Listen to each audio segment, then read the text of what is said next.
Good afternoon. This week's devotion is Recentering Our Hearts and Minds.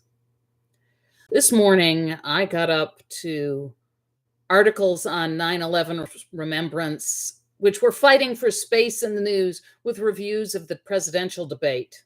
Then I got to church and had to help a man experiencing homelessness get together with the homeless task force. Then I taught the women's study on environmental justice, where we mapped out where all the chemical plants and landfills were in relation to homes and schools. Kind of creepy, to let you know. And then we made plans for me to drive my parents to my dad's surgery next week. So I've got to confess that I was feeling a bit scattered and didn't know what I was going to do to write the weekly devotion this week.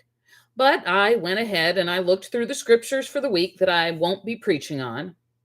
And I noticed one was Psalm 19. And I've quoted the last line of that at least 1,000 times in my 30 plus years of ministry.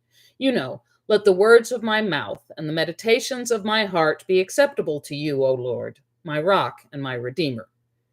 Well, actually, I usually paraphrased it and used it as the prayer before scripture is read in worship services and said, let the words of my mouth and the meditations of all of our hearts.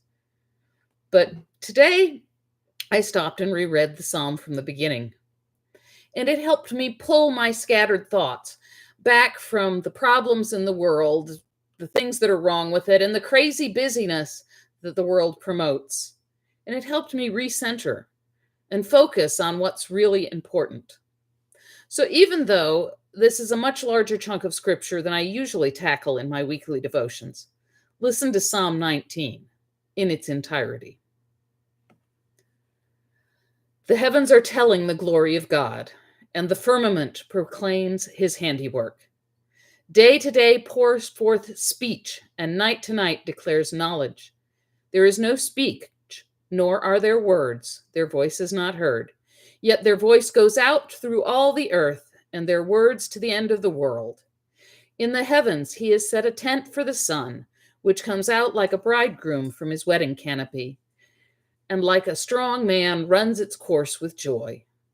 Its rising is from the ends of the heaven, and its circuits to the ends of them, and nothing is hid from its heat. The law of the Lord is perfect, reviving the soul. The decrees of the Lord are sure, making wise the simple. The precepts of the Lord are right, rejoicing the heart. The commandment of the Lord is clear, enlightening the eyes. The fear of the Lord is pure, enduring forever. The ordinances of the Lord are true and righteous altogether. More to be desired are they than gold, even much fine gold, sweeter also than honey and the dripping of the honeycomb.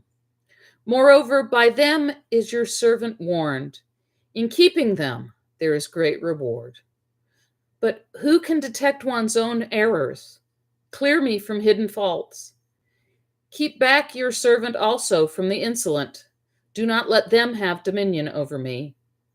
Then I shall be blameless and innocent of great transgression. Let the words of my mouth and the meditation of my heart be acceptable to you, O Lord, my rock and my redeemer. So when you get caught up in the worries of the day or in the pain and suffering of the world, remember what's really important and ground yourself on our rock and our redeemer. Have a blessed week.